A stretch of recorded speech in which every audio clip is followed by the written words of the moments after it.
Okay, Assalamualaikum warahmatullahi wabarakatuh. Alhamdulillah, berjumpa lagi di TV Amrino. Video kali ini saya nak bagi tip untuk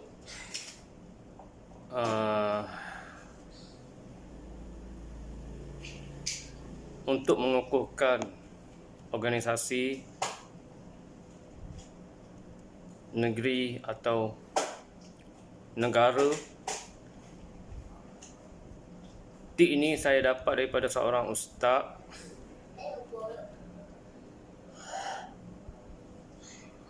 Okey. Iaitu 8 golongan yang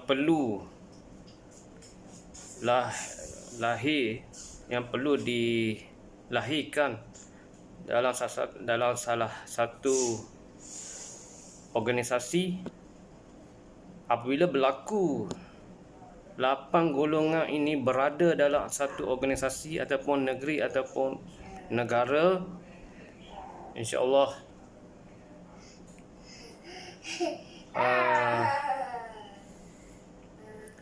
negara ataupun golongan negara atau negeri ataupun organisasi ataupun syarikat, dia boleh maju ke depan, boleh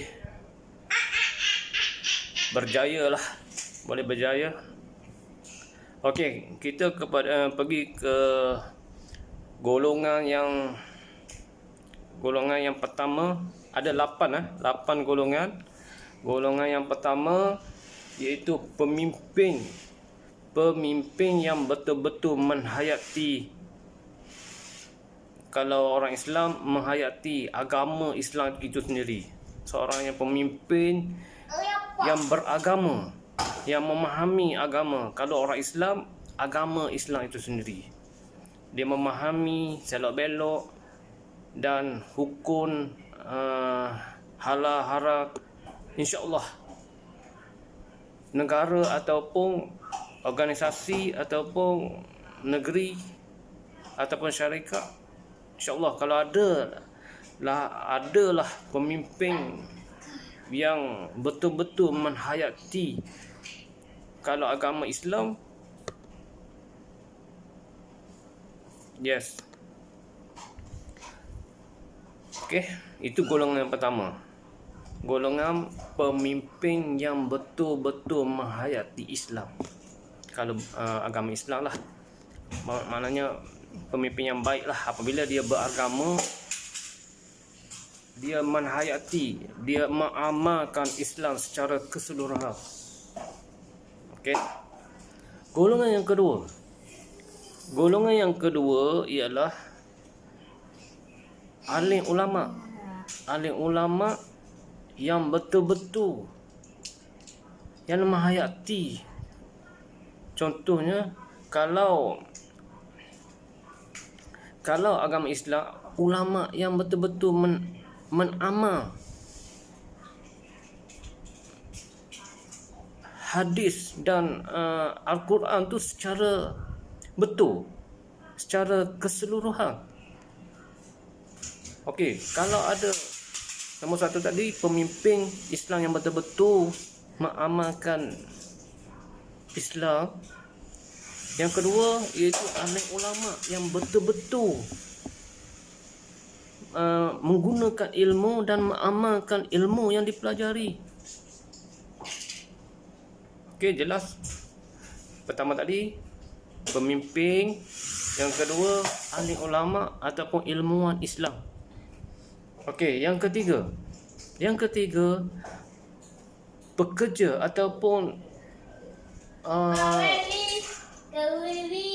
yang bekerja seperti contoh doktor ke apa ke, profesional ke.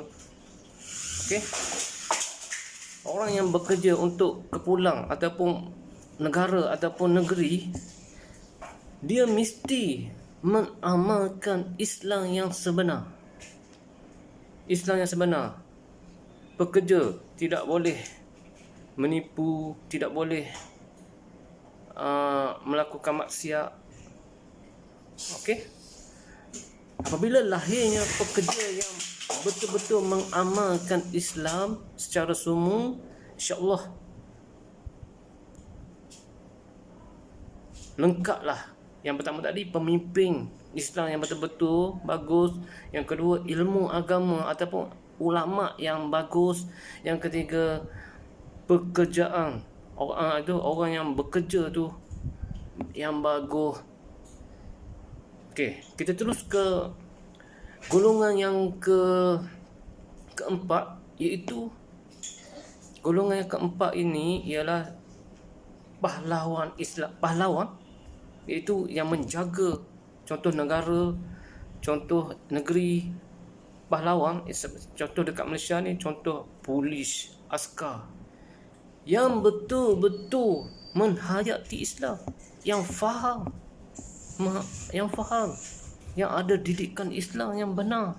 InsyaAllah ada. Nombor satu tadi, pemimpin yang bagus. Yang kedua, alim ulama yang bagus. Yang ketiga, ada pekerjaan yang bagus, pekerja yang bagus, yang baik.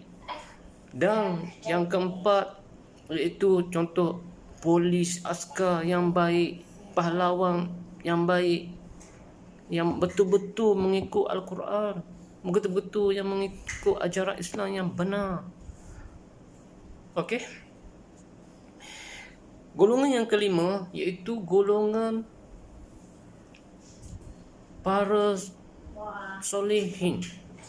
Doa, golongan yang orang yang soleh, orang-orang yang para yang selalu itu apa? Yang kelima adalah orang-orang alim, orang yang alim yang selalu berzikir, selalu berdoa, menadah tangan setiap malam kepada Allah Subhanahu Wa Taala. Doa yang baik-baik daripada orang-orang yang soleh. Dalam contohnya dalam negara Malaysia ada lagi orang yang solehin, wali-wali yang mendoa, menzikir. InsyaAllah golongan yang kelima ni, saya yakin kalau ada di dalam organisasi ataupun negara negeri, golongan yang kelima ni saya yakin masih ada lagi. Okey, golongan yang keenam iaitu pendakwah, dai, ustaz-ustaz yang betul-betul hebat, yang betul-betul menurut hadis, menurut Al-Quran, yang mengamalkan ajaran-ajaran Islam yang benar. Kalau beragama Islam, ajaran Islam yang benar lah. Okey, golongan yang ketujuh. Golongan yang ketujuh iaitu perlu ada orang usahawan, orang-orang kaya, jutawan yang betul-betul ikhlas, betul-betul yang mengikut Al-Quran dan Sunnah. Kalau dia beragama Islam, betul-betul mengikut Islam yang benar lah. Okey, dia mengikhlas. Apabila dia kaya, dia bersedekah, kan, infak di mana-mana. InsyaAllah kita dah ada berapa tadi? 7 golongan. Yang pertama tadi, pemimpin yang baik. Yang kedua, ahli ulama yang betul-betul ikhlas. Yang ketiga, pekerja-pekerja yang betul mengikut yang benar, mengikut Islam yang sungguh. Yang keempat, askar, polis-polis yang betul-betul mengikut Islam yang betul. Okey. Yang kelima, ahli-ahli zikir, ahli-ahli doa.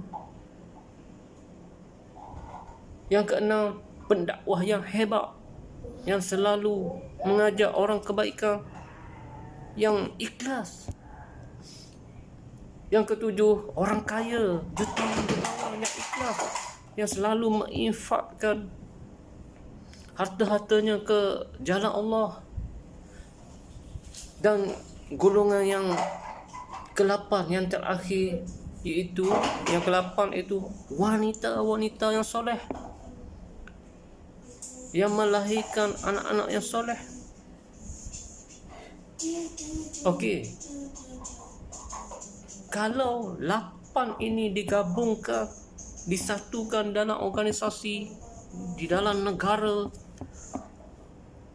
ataupun negeri ataupun syarikat, insya-Allah negara akan bertambah kuat, organisasi akan bertambah kuat, syarikat akan bertambah maju. Saya yakin. Kerana apa? Apa kata ustaz yang kajian ustaz yang beri 8 golongan ini, iaitu dia mengkaji kenapa Rasulullah Nabi Muhammad sallallahu alaihi wasallam dan para sahabat berjaya melakukan pemerintahannya. Sahabat-sahabat Nabi berjaya melakukan kerana dia menjaga 8 golongan ini. Menjaga 8 golongan yang yang saya sebut tadi. Yang pertama tadi, pemimpin yang betul-betul mengikut Islam. Yang kedua, ahli ulama yang betul-betul ikhlas menggunakan ilmunya. Yang kedua, pekerja-pekerja yang betul-betul ikhlas mengikut Al-Quran dan Sunnah. Yang keempat, tentera-tentera, polis-polis, pahlawan-pahlawan yang betul-betul ikut Islam. Yang kelima, ahli-ahli zikir, selalu mendoakan untuk kumpulan, untuk negara, betul-betul ikhlas. Yang keenam, para pendakwah, da'i-da'i, betul-betul berjihad untuk negara ataupun ikhlas kerana Allah Subhanahu Wa Taala. Dan yang ketujuh, orang-orang kaya menginfakkan secara ikhlas. Jutawan-jutawan, peniaga-peniaga, usahawan-usahawan, dia ikhlas membantu untuk negara ataupun kumpulan ataupun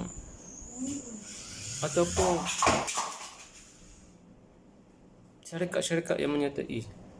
Dan yang ke-8 iaitu wanita-wanita. Kita kena perlu melahirkan wanita-wanita yang soleh, yang betul-betul mengikut Al-Quran, betul-betul yang mengikut hadis, yang betul-betul mengikut Islam yang betul. Okey, setakat ni dulu perkongsian saya bagaimana untuk negara ataupun kumpulan ataupun syarikat, organisasi untuk terus berjaya ke hadapan. Okey, setakat ni dulu video saya. Assalamualaikum warahmatullahi wabarakatuh. Bye.